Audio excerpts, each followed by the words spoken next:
मर्यादा, क्योंकि जब अच्छे तरह से कोई काम करोगे, आप लोग कहते हो ना अच्छी से पढ़ाई करो तो अच्छे मार्क्स आएंगे, वैसे अच्छे से कथा सुनो तो मैं अच्छा सा रिजल्ट मिलेगा, उसका उतना ही अच्छा रिजल्ट मिलेगा। अब सुनो, एक और कलयुग के जमाने की बात आ गई है, ये सुनो, बड़ी अच्छी है, ये हमारे मतलब की बात है। जो इस पवित्र कथा, जो इस पवित्र कथा अथवा वक्ता की निंदा करते हैं, कई लोग यहां कथा में ही बैठे रहते हैं, हाँ ये पंडित जी तो ऐसे ही बोलते, पिछली बार भी आए थे ऐसे, अभी भी ऐसे, इन पे कोई काम नहीं, हम बता रहे हैं। तो उनसे कोई पूछे तुम क्यों आए, देखने चले आए इस बार नया क्या कहेंगे, ये यहीं बैठ के निंदा करते रहते। और कई लोग शिव पुराण की निंदा कर देंगे, तो इनके लिए सावधान किया गया है। जो मनुष्य कथा स्थल में बैठकर या कथा के बाद भी पवित्र कथा की तथा वक्ता की निंदा करते हैं, ध्यान से सुनना भैया, इनके लिए तो स्पेशल टिक लगाया गया है। वे 100 जन्मों तक दुख भोग कर, कितने, एक आध जन्म में तो मैं ही देख रहा हूं कि लोग यहां भोग रहे हैं, तुम्हारी सुभैया सच्ची देख रहा हूं मैंने, इसी जन्म में देख रहा हूं कि यहां तो शुरू हो गया है, आगे तो यहां 100 जन्म लिखे हुए हैं, मतलब अभी पीछा छूटने वाला नहीं है, 100 जन्मों तक। और ये वाक्य मेरे नहीं है, महात्म में श्लोक संख्या 49, पढ़ लेना, प्रमाण दे रहा हूं इसलिए, पढ़ लेना, कहीं कोई मेरे ही कहे कि महाराज अपने आप ही ठोक रहे, हम नहीं ठोक रहे, लिखो श्लोक भी, ये निंदन्ति च वक्तारम कथाम चेमाम सुपावनीम भवन्ति सुनका भुक्ता दुखम जन्म शतम हिते। जो मनुष्य वक्ता की कथा की निंदा करते हैं, वे 100 जन्मों तक दुख भोग कर आए हाय कुत्ते बनते अगले जन्म में। क्या बनते माय डियर, कुत्ते, दोबारा बोलो। और आजकल तो कुत्ते बड़े भाग्यशाली हैं, बड़ी बड़ी गाड़ियों में घूम रहे हैं साहब। पहले लोग गाय पालते थे, आजकल बहुत से लोग तो ये कह रहे हैं चल अच्छा है, कमाना भी नहीं पड़ेगा, कुत्ते बनेंगे, गाड़ियों में रहेंगे, घूमेंगे फिरेंगे। अरे माय डियर, वो कुत्ते अच्छी ब्रांड के होते हैं कोई अच्छे कर्म करे थे, 2-4 कर्म बिगड़ गए, इसलिए अच्छी ब्रांड के हो गए, तो सब सुख वहां भी मिल रहे हैं उसे। लेकिन तुम्हारी हरकतें अच्छी ब्रांड वाली नहीं है। तुम्हारी जो मतलब यहाँ जो बैठे इनसे नहीं कह रहा हूँ, जो वहाँ सुन रहे आस्था यूट्यूब उनसे नहीं कह रहा हूँ, जो मुझे कभी भी सुनेंगे मैं उनसे नहीं कह रहा हूँ। मैं तो उनसे कह रहा हूँ जो निंदा करते थे, निंदा करते रहेंगे और निंदा करते करते ही मरेंगे। वो सोचें कि अगर भगवान ने कुत्ता बनाया, वो भी अच्छी नस्ल का नहीं, वो भी भारतीय बना दिया और वो भी भारतीय सड़क छाप बना दिया। याद रखो, कुत्ते भी 2 प्रकार के होते हैं माय डियर, एक पालतू और एक फालतू।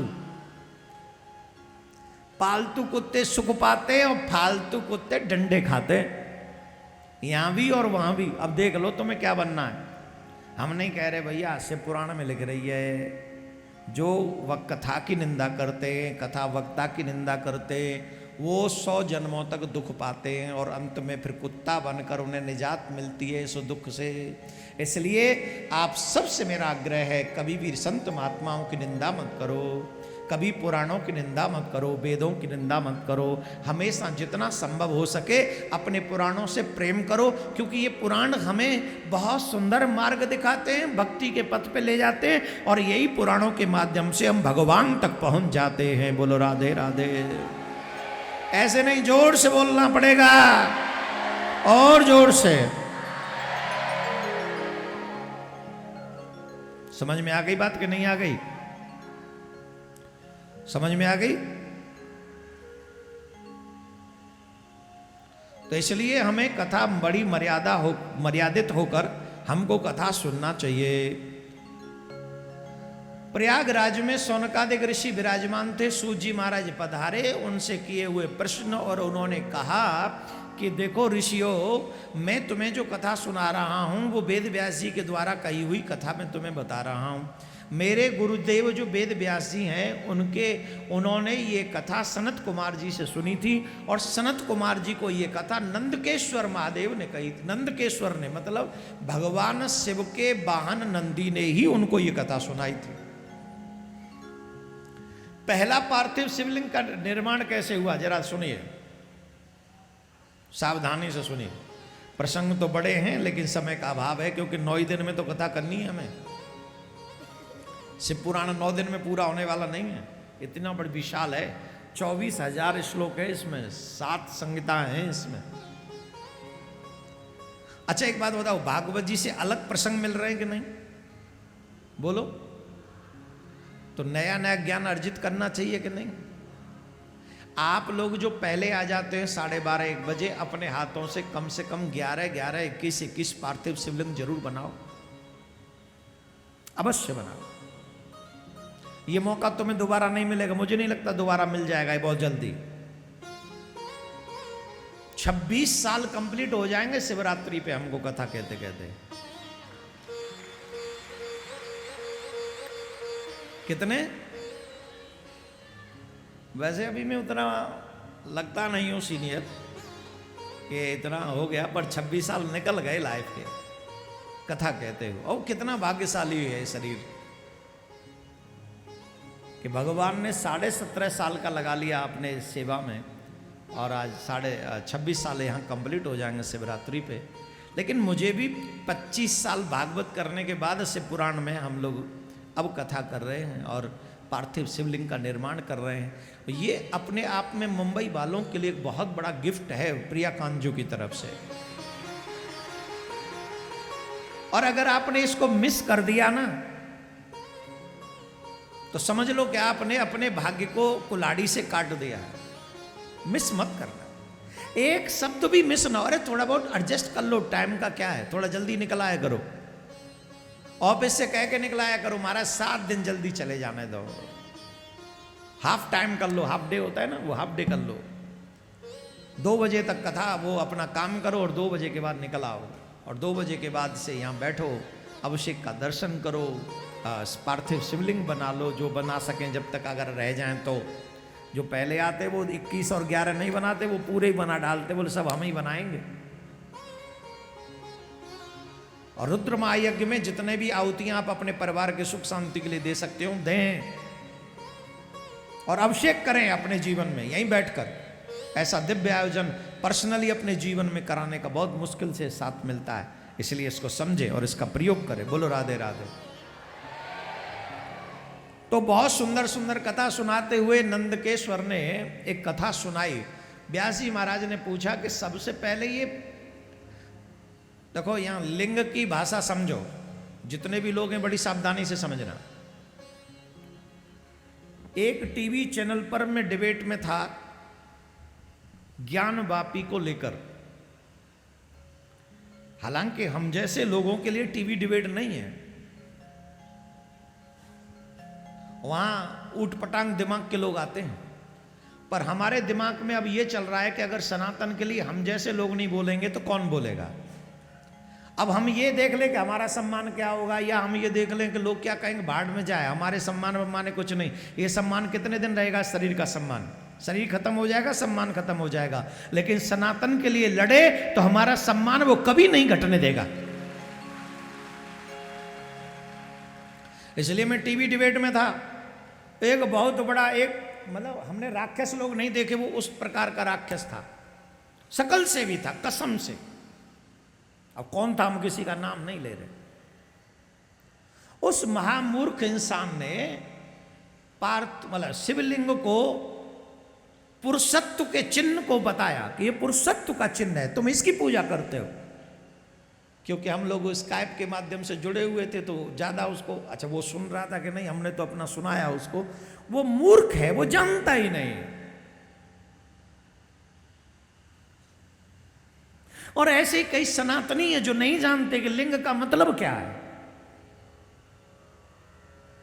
लिंग का मतलब पुरुषत्व से नहीं है, जिससे हम ये पहचान करते हैं पुरुष है, ये स्त्री है, उससे नहीं है। लिंग से, लिंग का मतलब है चिन्ह। क्या मतलब है?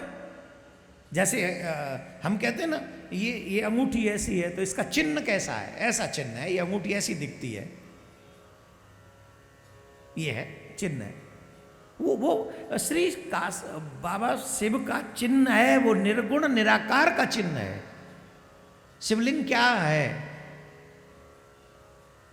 वो पुरुषत्व का प्रतीक नहीं है, ये आप समझ लो। संस्कृत में लिंग का मतलब चिन्ह है, और ये ज्ञान आप सबको होना चाहिए। कई हमारे सनातनी जल चढ़ाते इस भावना के साथ कि हम तो बाबा शिव के पुरुषत्व पर जल चढ़ा रहे हैं, ऐसा नहीं है। ये आप पाप कर रहे हो, नरक में जाओगे। दो देवता ऐसे हैं जिनको निर्गुण निराकार और सगुण साकार के रूप में हम पूजा करते हैं। पहले भूत बाबा भोलेनाथ, जिनकी सकल और निष्कल दोनों ही पूजा होती, सकल और निष्कल, निर्गुण भी सगुण भी। आप देखेंगे कि मंदिरों में भगवान शिव की मूर्ति भी है और शिवलिंग भी है। अब यहां पर एक बात समझ लीजिए, आप मूर्ति की पूजा करें और शिवलिंग की पूजा न करें, शिव की पूजा करें मूर्ति की, तो पूजा अधूरी मानी जाएगी, पूरी नहीं मानी जाएगी। और किसी कारण बस अगर आप शिवलिंग की पूजा करें और वह मूर्ति ना हो तो वो पूजा पूरी मान ली जाएगी। इतना महत्व है शिवलिंग की पूजा का। जोर से बोलना पड़ेगा, ऐसे नहीं, और जोर से बोलना पड़ेगा, और जोर से। तो शिवलिंग का मतलब समझ गए आप क्या है? दूसरे देवताएं नारायण, जिन्हें हम कृष्ण कहते हैं, राम कहते हैं। अगर आपके घर में राम जी की मूर्ति है, छवि है, इट्स ओके, लेकिन अगर सालिग्राम नहीं है तो पूजा अधूरी मानी जाएगी। किसी भी मंदिर में जहां कृष्ण जी का मंदिर होगा वहां सालिग्राम की मूर्ति छवि अवश्य होनी चाहिए। ये दो ऐसे देवता हैं जो निर्गुण भी हैं और सगुण भी हैं। और अगर सालिग्राम की अकेले की पूजा की जाए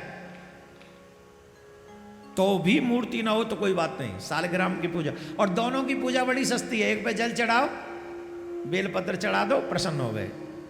दूसरे पे बोले जमुना जल चढ़ा दो, गंगा जल चढ़ा दो, और ऊपर से तुलसी दल चढ़ा दो, ये प्रसन्न हो गए।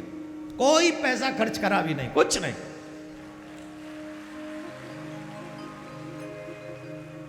और अगर नारायण की पूजा करने जाओ, द्वारकाधीश की पूजा करने जाओ, विट्ठल की पूजा करने जाओ, अरे महाराज पूछो ही नहीं। विट्ठल माजा, कहां है विट्ठल माजा? आप गए हो कभी नाथ द्वारे गए हो? कितना खर्चा। अब राजसी ठाकुर है तो राजसी ठाकुर के तो खर्चे भी राजसी होते हैं। लेकिन दो देवता निर्गुण निराकार भी हैं और सगुण साकार भी है। सालिग्राम की पूजा तुलसी दल से प्रसन्न हो जाते हैं। आज हम आपको बहुत बड़ी बड़ी बातें बताने वाले आफ्टर आस्था प्रोग्राम कंप्लीट होने के बाद। जितने भी सुन रहे हैं, बहुत अच्छी बातें आज हम आपको बताने वाले, कल की तरह। कल आपको बताया ना धूल के विषय में बताया था, आज उससे भी बढ़कर कुछ अच्छी चीजें आपके गृहस्थ में यूज करने वाली बताएंगे, जो आपके काम आने वाली हैं, बहुत काम आने वाली हैं। जो चले जाएंगे, मतलब जो YouTube पे नहीं आएंगे उनको ये सौभाग्य नहीं मिलेगा, जो आ जाएंगे उन्हीं को मिलेगा। क्या बताएंगे, हिंट दे दें थोड़ी सी?